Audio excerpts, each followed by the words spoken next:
Regardez une chose qui m'a un petit peu surpris, pourtant il en faut beaucoup pour me surprendre. Ce qui s'est passé en Égypte. Et on nous a bassinés pendant des mois et des mois sur la révolution démocratique en Égypte, et patati, patata, le printemps arabe.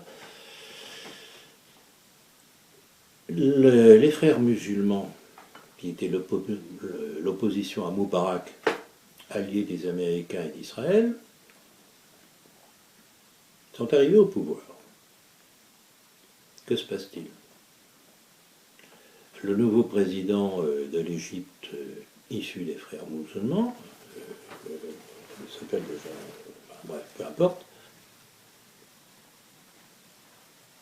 il n'a pas touché aux accords avec Israël, qui permet de boucler les frontières et d'affamer les Palestiniens dans la bande de Gaza. Mais rien ne changeait. Pourtant, ce sont des islamistes, les frères musulmans, que l'on retrouve aujourd'hui contre la Syrie, de Bachar el-Assad, avec l'Égypte. Même position qu'avec Israël, avec les États-Unis, avec la Turquie, qui attaque la Syrie. Vous avez vu dernièrement, ces deux derniers jours. Pourquoi? Parce que, soi-disant, il y a un obus syrien qui serait tombé en territoire syrien, qui aurait tué 5 personnes. C'est possible, c'est regrettable. Comme ça peut être fou. On n'en est pas à un mensonge dans l'histoire de l'humanité pour parvenir à certains moyens, à certains buts. Mais c'est tout de même curieux de voir tout ce petit monde-là cherchant par tous les moyens à éliminer Bachar el-Assad. Certes, il n'est pas un petit saint, c'est loin de là, mais qui a tout de même un mérite de protéger toutes les communautés religieuses. Et c'est tout de même révélateur de voir, et je sais, j'ai des témoignages de chrétiens maronites en Syrie qui soutiennent à fond Bachar el-Assad. Si Bachar el-Assad tombe, les islamistes arriveront et de toute façon, à nouveau, les églises flamberont, les chrétiens seront massacrés, etc., avec la bénédiction des Américains et d'Israël, bien entendu. Il faut savoir ces choses-là.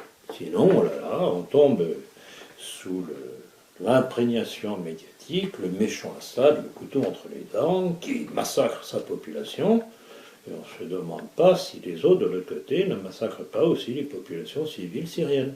Avec les armes de qui? Américaines, israéliennes, françaises. J'ai rappelé dernièrement dans ma lettre d'information à la politique, j'ai à plusieurs reprises, que vers la fin du septennat de Sarkozy, 8 soldats français avaient été faits prisonniers en Syrie. Ils ne faisaient pas du tourisme. Donc il ne faut pas nous raconter des histoires. C'est une guerre sioniste, juive, comme celle qui a été celle de Libye, sous l'injonction de Bernard-Henri Lévy et de Nicolas Sarkozy. Voilà. Et cette agression qui est faite au monde arabo-musulman part beaucoup du 11 septembre. Ça part de là. Ah, ça a été les crises. Il leur fallait le 11 septembre pour pouvoir déclencher le processus. Et là encore, il y a tout un chapitre sur le 11 septembre, toutes les déclarations qui ont été faites. Et alors en fin de livre, puisque c'est la 5e édition du titre, du complot mondialiste, enfin, je ne sais pas quelle édition vous avez, c'est peut-être pas la dernière, non? Je pense que si. Ah si, c'est la dernière. Si, c'est la dernière, oui. C'est ça. En fin du livre, j'ai cité toute une série il doit y en avoir, et je n'ai pas tout mis. Au total, il devait y avoir une 50aine de citations de militaires américains, de membres du renseignement américain, d'hommes politiques américains, d'hommes politiques étrangers, à commencer par l'ancien président de la République italienne, Francesco Cossiga, qui dans le grand journal italien La Stampa avait dit carrément le 11 septembre est un coup américano-israélien. Alors en apportant des preuves.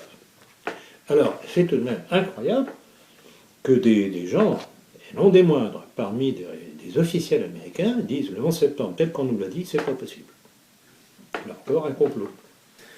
À commencer peut-être par la déclaration du grand rabbin de Cleveland, qui d'ailleurs prouve ce dont vous parliez durant tout l'entretien, C'est page 80. Vous voulez que je la cite ou... Alors, bah, si tu es là, oui. Ouais. Page 81. Alors, c'est dans le Maariv du 2 septembre 94. Oui, alors Maariv, pour ceux qui ne savent pas, c'est un quotidien israélien. Donc, un texte du grand rabbin de Cleveland aux États-Unis. Je cite: Les États-Unis ne sont plus un gouvernement de goïm, mais une administration dans laquelle les Juifs sont présents à part entière, à tous les niveaux. C'est ce que je disais tout à l'heure.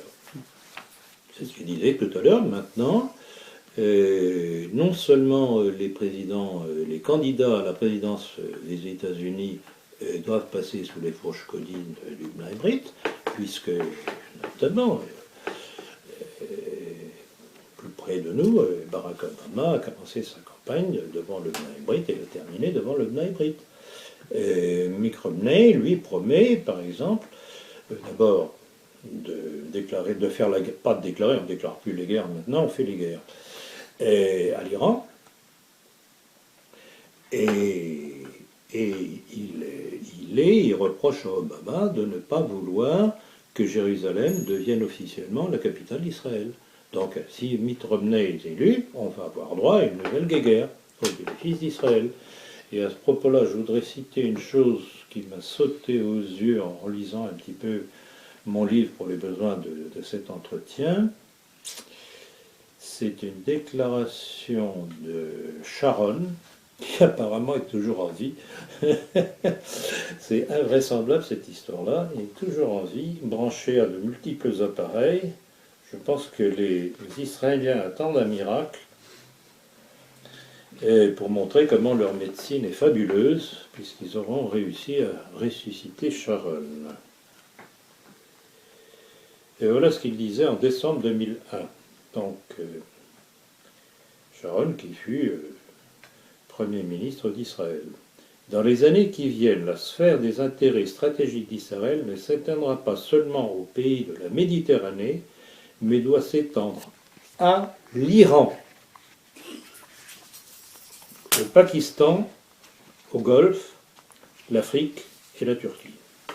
L'Iran, ben vous avez là la clé, justement, de tout ce qui se prépare au travers de l'attaque contre la Syrie, contre l'Iran. Parce que si la Syrie tombe, d'abord ce sera un adversaire qui aurait pu soutenir l'Iran en cas d'attaque, qui aura disparu. Tout s'enchaîne. C'est fabuleux quand on commence à creuser, de comparer les textes et les confronter aux événements, c'est fabuleux. Tout s'enchaîne. Tout s'enchaîne, tout est logique, tout est cohérent. Il cherche à réaliser le Grand Israël. Ah, le Grand Israël, c'est évident. Qui sera à la fois une base territoriale avec les richesses pétrolières à part celle de la Russie, il n'y aura plus grand-chose qui échappera. Celle de l'Amérique latine, avec Chavez, pendant un certain temps encore, avec celle du Brésil, mais sont tout de même des pays fragiles, donc ils feront tomber quand ils voudront. Mais en tout cas, les grandes richesses pétrolières du monde, qui sont au Moyen-Orient, seront entre les mains d'Israël, avec tout ce que cela implique comme poids économique et politique.